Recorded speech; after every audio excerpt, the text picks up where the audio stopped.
الصلاة والسلام على نبيك ورسولك وحبيبك وخليلك صلى الله عليه وسلم. قال الله تعالى في القرآن المجيد والفرقان الحميد: وما أرسلناك إلا رحمة للعالمين. حضرات ذی وقار قرآن مجید کا بغور مطالعہ کرنے سے ایک انتہائی قیمتی نقطہ سمجھ میں آتا ہے.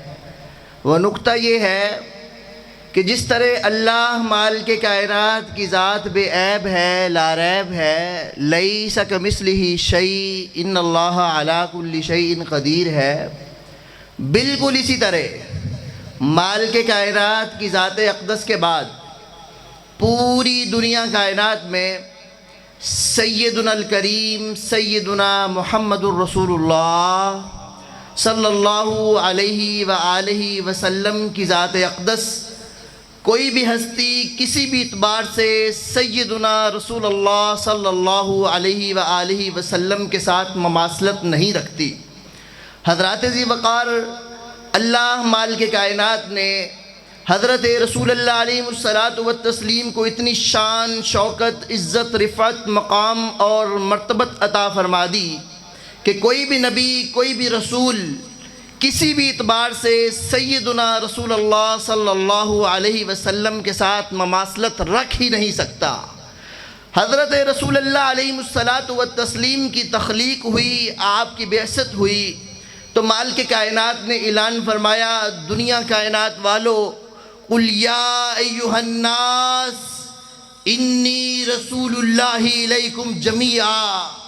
دنیا کائنات والوں، میں نے اپنے نبی کو ایسے ہی نہیں بھیجا، محض ایک کوچے کے اندر نہیں بھیجا، محض ایک محلے کے اندر نہیں بھیجا، صرف ایک بستی کے اندر نہیں بھیجا.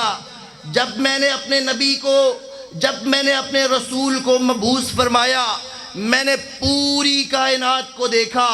میں نے پوری کائنات میں سے میری اربوں، کروڑوں اور لاکھوں کی تعداد میں مخلوقات موجود تھی. میں نے انسانوں کا انتخاب کیا. میں نے انسانوں میں سے نبی افضل تھے، میں نے نبیوں کا انتخاب کیا. نبیوں میں سے رسول افضل تھے، میں نے رسولوں کا انتخاب کیا. رسولوں میں سے 313 افضل تھے، میں نے 313 کا انتخاب کیا. 313 میں سے 10 رسول افضل تھے، میں نے 10 رسولوں کا انتخاب کیا. 10 میں سے 5 افضل تھے، میں نے 5 کا انتخاب کیا. 5 میں سے سیدنا ابراہیم خلیل اللہ ساری کائنات سے افضل تھے، میں نے ابراہیم کا انتخاب کیا. ان اللہ اصطفیٰ کنانۃ من ولد اسماعیل واصطفیٰ قریشا من کنانۃ واصطفانی من بنی ہاشم واصطفانی من بنی ہاشم محمد الرسول اللہ صلی اللہ علیہ وآلہ وسلم. میں نے ابراہیم کو چنا، ابراہیم کی اولاد سے اسماعیل کو چنا، اسماعیل کی اولاد سے کنانہ کو چنا، کنانہ سے قریش کو چنا، قریش سے بنی ہاشم کو چنا، بنی ہاشم کی اولاد سے عبد المطلب کو چنا، عبد المطلب کی اولاد سے عبداللہ کو چنا، عبداللہ میں سے حضرت محمد الرسول اللہ کو چنا. حضرات ذی وقار اتنا انتخاب، اتنی چنیدگی اور اعلان فرما دیا: کائنات والو، آدم صفیہ اللہ بن کے آئے، نوح نجیح اللہ بن کے آئے، ابراہیم خلیل اللہ بن کے آئے، موسیٰ کلیم اللہ بن کے آئے، عیسیٰ روح اللہ بن کے آئے. جب حضرت رسول اللہ کی باری آئی، اللہ نے نقشے کو چینج فرما دیا. فرمایا: کائنات والو سن لو، کوئی صفیہ اللہ بن کے آیا ہے، کوئی نجیح اللہ بن کے آیا ہے، کوئی خلیل اللہ بن کے آیا ہے، کوئی ذبیح اللہ بن کے آیا ہے، کوئی کلیم اللہ بن کے آیا ہے، کوئی روح اللہ بن کے آیا ہے. لیکن یا رسول اللہ آپ خوش ہو جائیں، آپ حبیب اللہ بن کے آئے ہیں. حضرات ذی وقار اللہ مالک کائنات نے سیدنا رسول اللہ کو عزتوں، برکتوں کے ساتھ اور محبتوں کا مرکز اور محور بنا دیا. فرمایا: کائنات والو، تم سب چلو میرے محبوب کے دروازے پر. لوگ آتے رہے، معیت میں آتے رہے، صحبت میں آتے رہے، تلمیذیت میں آتے رہے، قدموں میں بیٹھتے رہے، صحابی کا درجہ پاتے رہے، ابو بکر آئے صدیق بنے، عمر آئے فاروق بنے، عثمان آئے ذوالنورین بنے، علی المرتضیٰ آئے کرم اللہ وجہ الکریم بنے، رضوان اللہ علیہم اجمعین، اور پھر انتخاب فرما دیا اور اعلان فرما دیا، ما کان محمد ابا احد من رجالکم ولکن رسول اللہ و خاتم النبیین۔ دنیا کائنات والو، میرا حبیب، میرا خلیل، میرا محبوب یہ خاتم النبیین کا تاج پہن کے آنے والا ہے، آدم صفیہ اللہ کا امام بن کے آنے والا ہے، نوح نجیح اللہ کا امام بن کے آنے والا ہے، اسماعیل ذبیح اللہ کا امام بن کے آنے والا ہے، عیسیٰ روح اللہ کا امام بن کے آنے والا ہے۔ اس کے بعد، ان کے بعد اگر کوئی نبوت کا دعویٰ کرے گا وہ جھوٹا ہوگا، وہ کذاب ہوگا، وہ ملعون ہوگا، وہ اسود امسی ہو، ابو علی جاں محمد ہو، حسین علی مازندانی ہو، غلام احمد قادیانی ہو، ان کے اوپر لعنتیں برستی رہیں گی، لیکن حضرت محمد الرسول اللہ جیسا کوئی نہیں آئے گا۔ حضرات ذی وقار خاتم النبیین کے حوالے سے مجھے بات یاد آئی۔ ہمارے جناب چودھری صاحب محمد یعقوب چاہل صاحب فرمانے لگے، اللہ کے فضل و کرم سے الیکشن میں حصہ لیا ہے، جیت کے جائیں گے، فتح ہوگی، پارلیمنٹ میں جائیں گے، اللہ کی توحید کا ڈنکا بجائیں گے، رسول اللہ کی رسالت کا پرچار کریں گے، اور ختم نبوت کے ڈاکوؤں کو منہ توڑ جواب دیں گے، غریبوں کے کام آئیں گے، یتیموں کا سہارا بنیں گے۔ آپ سب دعا کریں اللہ رب العالمین حاجی صاحب کی اس نیک نیتوں کو اور اس نیک ارادوں کو دیکھ کر کامیاب و کامران فرمائے۔ خیر، ہم بات کر رہے تھے حضرت رسول اللہ علیہ الصلاۃ والتسلیم، آپ کی سیرت، آپ کا کردار، آپ کے اعجازات، آپ کے معجزے، آپ کے خصائص، آپ کی مناقبت حضرات آپ سوچ بھی نہیں سکتے۔ سیدنا رسول اللہ علیہ الصلاۃ والتسلیم کے کیا معجزے تھے، کیا خصائص تھے، کیا خصوصیت تھی، کیا مناقبت تھی۔ اللہ نے کتنی عزت و توقیر دی تھی کہ کوئی نبی اور رسول بھی حضرت رسول اللہ علیہ الصلاۃ والتسلیم کے تقابل میں نہ آ سکا۔ آئیے توجہ کریے، اللہ مالک کائنات ایک نقشہ کھینچتے ہیں، حدیث مبارکہ طیبہ بھری پڑی ہے۔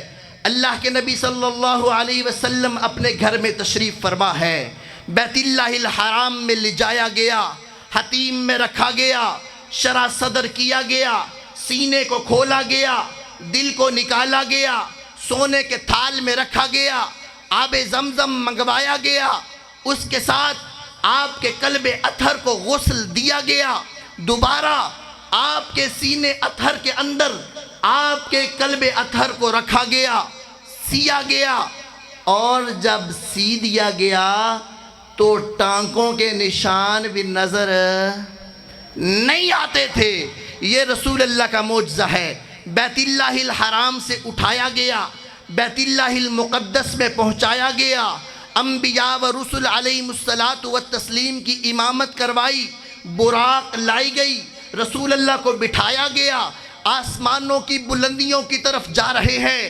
پہلا آسمان 500 کلومیٹر کا فاصلہ ہے، 500 سال کا فاصلہ ہے، دوسرا آسمان 500 سال کا فاصلہ ہے، تیسرا آسمان 500 سال کا فاصلہ ہے، ٹوٹل 1500 سال ہوا۔ 7 آسمانوں کو طے کیا، 3500 سال کا فاصلہ ہوا۔ 7ویں آسمان سے عرش تک کا فاصلہ 3500 سال کا ہے، ٹوٹل 1700 سال کا فاصلہ ہوا۔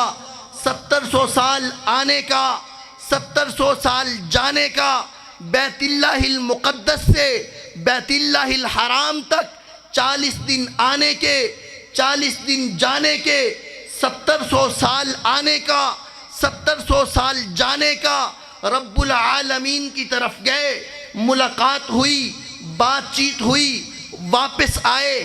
دیر کتنی لگی؟ 1 رات بھی پوری نہیں لگی۔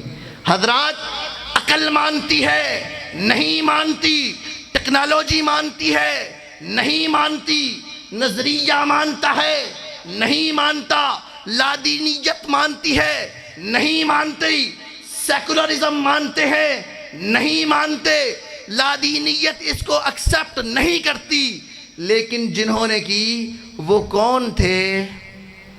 صحابہ وہ صحابہ ہیں جن کی ہر صبح عید ہوتی تھی، خدا کا قرب حاصل تھا، نبی کی دید ہوتی تھی۔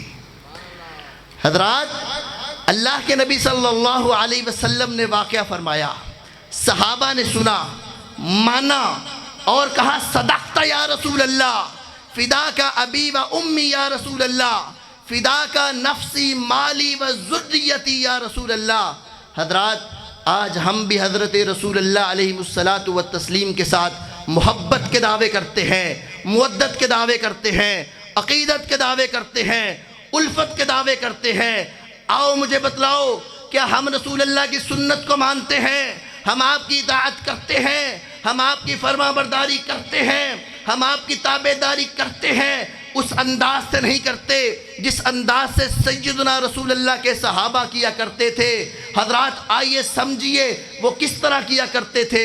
قرآن نازل ہوا، یا ایھا الذین آمنوا لا ترفعوا اصواتکم فوق صوت النبی، خبردار میرے نبی کی آواز سے اپنی آواز کو اونچا نہ کرنا۔ یا ایھا الذین آمنوا لا تقدموا بین یدی اللہ ورسولہ، خبردار میرے نبی کے قدم سے آگے اپنے قدم کو نہ بڑھانا، وگرنہ احبط، تمہارے اعمال حبط ہو جائیں گے، جلا کر راکھ کر دیے جائیں گے۔ حضرات توجہ کریے گا، مختصر سے وقت میں چھوٹی سی عرض کرنا چاہتا ہوں۔ ہوا کیا، صحابہ اکرام رضوان اللہ علیہم اجمعین نے ان آیات کو دیکھا، اس کے سبب ورود کو دیکھا، اس کے پس منظر کو دیکھا، اس کے شان نزول کو دیکھا، ان آیات کے حالات کو دیکھا، ان کی کیفیات کو دیکھا، ڈرے، جھجکے، سہمے۔ حضرت رسول اللہ موجود تھے، آوازوں کو اونچا نہیں کیا کرتے تھے۔ رسول اللہ کی رحلت ہوئی، مال کے حقیقی کو جا ملے تو صحابہ اکرام رضوان اللہ علیہم اجمعین کا طریقہ کار کیا تھا؟ ہوا کیا، سیدنا عمر کا دور آیا۔ سیدنا عمر فاروق ہیں، جلالت والے ہیں، ہیبت والے ہیں، غصے والے ہیں، اور ان کا رعب اور دبدبہ اتنا ہے، 22 لاکھ مربع میل کے مالک ہیں۔ شیطان دیکھ کر گلی چھوڑ جاتا ہے، محلہ چھوڑ جاتا ہے، کیسر و کسرا نام سنتا ہے تو کانپ جاتا ہے۔ سیدنا عمر فاروق نے دیکھا، صحابہ کے احوال کو دیکھا، بیت اللہ کی کیفیات کو دیکھا۔ توجہ ادھر کریے گا، لوگ آتے تھے حج کرنے کے لیے، ساتھ میں عمرہ بھی کر کے چلے جاتے تھے۔ اس حج کو کہا جاتا ہے حج تمتع، حج بھی کیا اور ساتھ میں عمرہ بھی کیا۔ لوگ آئے، حج کیا، عمرہ کیا، چلے گئے۔ سیدنا عمر فاروق رضی اللہ تعالیٰ عنہ فرماتے ہیں، ہم بیت اللہ کی اس رونق کو برباد ہوتے ہوئے نہیں دیکھ سکتے۔ لوگوں، آج کے بعد عمر ابن خطاب حج تمتع کو موقوف کرتا ہے۔ کہا اچھا، یہ میرا آرڈننس ہے، یہ میرا حکم ہے، یہ میرا آرڈر ہے، یہ میں نے لگا دیا ہے۔ 22 لاکھ مربع میل کا مالک سیدنا عمر ابن خطاب رضی اللہ تعالی عنہ، حکم جاری ہو گیا، حکم نافذ ہو گیا۔ سیدنا عبداللہ بن عمر اٹھے، کون تھے؟ بیٹے تھے۔ ذوالحلیفہ کے مقام پہ گئے، تلبیہ پکارا، لبیک اللہم لبیک لا شریک لک لبیک ان الحمد والنعمت لک والملک لا شریک لک لبیک۔ لوگوں نے کہا عمر ابن خطاب رضی اللہ تعالی عنہ، آپ نے حکم جاری کیا، حج تمتع کو موقوف کر دیا۔ آپ کو نہیں پتا آپ کے آرڈننس کی، آپ کے حکم کی نافرمانی کرنے والا کوئی اور نہیں ہے، وہ آپ ہی کا بیٹا ہے۔ کہا لایا جائے، بلایا جائے۔ سیدنا عبداللہ ابن عمر کو لایا گیا، بلایا گیا، کھڑے ہوئے، سینے کو تان کے آئے، آنکھوں کو اٹھا کے آئے، کہا جی ابا جی آپ نے بلایا ہے، جی بلایا ہے، حکم فرمائے۔ کہا ہمارے حکم کی نافرمانی آپ نے کی ہے۔ کہا بابا آپ کی عزت، آپ کی رفعت، آپ کے مقام، آپ کی بلندیاں اپنی جگہ، آپ بہت اعلیٰ ہیں، آپ بے مثال ہیں، لیکن ایک بات سنیے، آپ نعت کے وحی نہیں، آپ حامل الہام نہیں، آپ کے سینے کے اوپر جبریل نہیں آتے، جبریل آتے تھے تو سیدنا محمد الرسول اللہ کے قلب اطہر پہ آتے تھے۔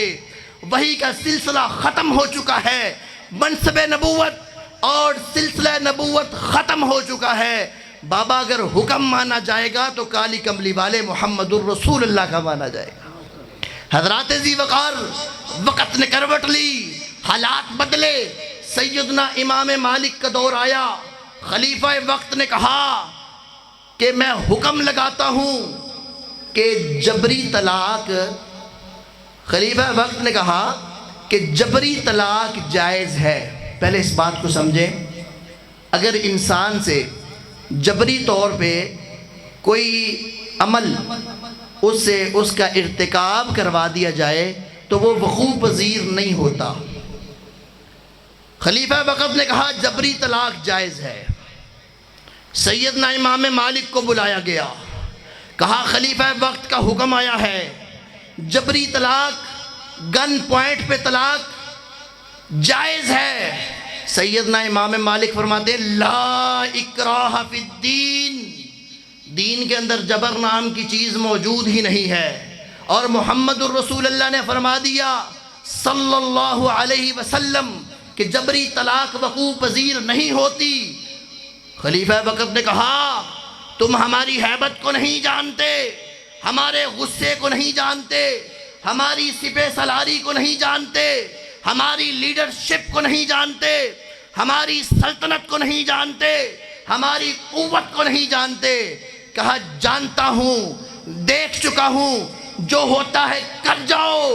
جب تک امام مالک کی زندگی رہے گی، سانس رہے گی، قرآن و حدیث کے اوپر آنچ کو نہیں آنے دے گا۔ حضرات ہوا کیا، سیدنا امام مالک کو بلایا گیا، ہاتھوں میں ہتھ کڑیوں کو پہنایا گیا، نعوذ باللہ منہ کو کالا کیا گیا، کوڑے لگائے گئے، مارا گیا، گدھے کے اوپر بٹھایا گیا، شہر مدینہ میں گھمایا گیا۔ تو سیدنا امام مالک نے نعرہ لگا دیا، اور دنیا کائنات والو، من عرفنی فقد عرفنی من لا یعرفنی انا انس بن مالک۔ لوگوں جو مجھے جانتا ہے وہ تو مجھے جانتا ہی ہے، اور جو نہیں جانتا وہ جان لے میں انس بن مالک بن انس ہوں۔ لوگوں میں نے زنا کا ارتکاب نہیں کیا، میں نے چوری کا ارتکاب نہیں کیا، میں کسی اکبر الکبائر کا مرتکب نہیں ہوں۔ آج میں نے کیا ہے تو کیا کیا ہے، میرے منہ کو کالا کر دیا گیا، جوتیوں کا ہار پہنا دیا گیا، شہر مدینہ میں گھما دیا گیا۔ لوگوں میرا جرم یہ ہے کہ میں نے حدیث رسول کے اوپر اور قرآن مجید کی آیات کے اوپر آنچ کو نہیں آنے دیا۔ حضرات ذی وقار یہ وہ لوگ تھے۔ آج میں بات کرتا ہوں، اپنے اماموں کی بات کرتا ہوں، اپنے فقہ کی بات کرتا ہوں، اپنے پیروں کی بات کرتا ہوں، اپنے فقیروں کی بات کرتا ہوں، لیکن یہ وہ لوگ تھے جنہوں نے پیروں کو نہیں دیکھا، حاکم وقت کو نہیں دیکھا، اس کی جلالت کو نہیں دیکھا، اس کے غصے کو نہیں دیکھا۔ دیکھا ہے تو کیا دیکھا ہے کہ قیامت کا دن ہوگا، سورج سوانیرے پہ ہوگا، چاند ستارے ٹوٹ کے نیچے گر جائیں گے، اور اس دن متھا لگے گا دنیا کے اماموں سے نہیں لگے گا، متھا لگے گا تو کالی کملی والے محمد الرسول اللہ سے لگے گا۔ حضرات ذی وقار اس بات کو سمجھ لیجئے، سیدنا امام احمد ابن حنبل رحمہ اللہ کا دور آیا، انہوں نے دیکھا حالات بڑے عجیب و غریب تھے۔ حاکم وقت کا حکم آیا کہ یہ جو قرآن ہے یہ اللہ کی مخلوق ہے۔ امام احمد ابن حنبل فرماتے تھے امیر صاحب یہ قرآن اللہ کی صفت ہے، اللہ کی مخلوق نہیں ہے، ایسا حدیثوں میں آیا ہے۔ رسول اللہ نے فرمایا ہے، اس نے کہا تم ہمیں نہیں جانتے، کہا کیا کرو گے؟ جیل میں بھیج دیا جائے گا، ہتھکڑیاں لگا دی جائیں گی، کوڑے مارے جائیں گے۔ کہا آپ اپنا عمل کر گزرو، ہم اپنا فرض نبھائیں گے۔ حضرات بات سمجھنے والی ہے۔ تھوڑا وقت ہوا، لوگ آئے، آ کے بتایا، سارے کے سارے مولوی، سارے کے سارے نام نہاد امام، وہ سارے کے سارے امیر وقت کے ساتھ مل چکے ہیں۔ ساری دنیا کس کی طرف ہے؟ امیر وقت کی طرف۔ امام احمد ابن حنبل نے نعرہ لگا دیا، کہا دنیا کائنات والو، میں امیر وقت سے نہیں ڈرتا اور مولویوں سے نہیں ڈرتا۔ میں نے کلمہ امیر وقت کا نہیں پڑھا، میں نے مولویوں کا کلمہ نہیں پڑھا، میں نے کلمہ پڑھا ہے تو کالی کملی والے محمد الرسول اللہ کا پڑھا ہے۔ قیامت والے دن سامنا ہوگا تو محمد الرسول اللہ کا ہوگا۔ ساری دنیا پہاڑ میں جائے، ایک احمد ابن حنبل ہے، 100 جانے ہوں، میں حضرت رسول اللہ کے نام کے اوپر قربان کر دوں۔ ہمیں حضرت رسول اللہ علیہ الصلاۃ والتسلیم کے علاوہ کچھ نہیں چاہیے۔ لقد کان لکم فی رسول اللہ اسوۃ حسنہ، اطیعوا اللہ و اطیعوا الرسول کا جھنڈا لہرا دیا۔ حاکم وقت، امیر وقت تباہ ہوا، برباد ہوا، فنا ہوا، مرا، جنازے کو کندھا دینے والا کوئی نہیں تھا۔ سیدنا امام احمد ابن حنبل دنیا سے رحلت ہوئی، ممات ہوئی، اللہ کے پاس پہنچے۔ ہزاروں کی تعداد میں لوگ امام احمد ابن حنبل کے جنازے کے ساتھ اور میت کو کندھا دینے والے آئے تھے۔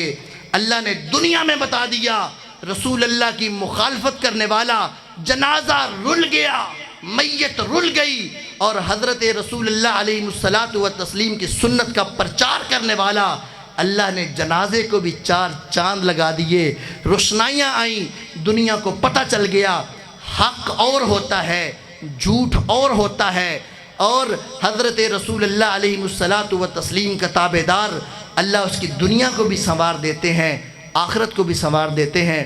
رب العالمین سے دعا ہے جو کچھ سنا سنایا اللہ عمل کی توفیق عطا فرمائے۔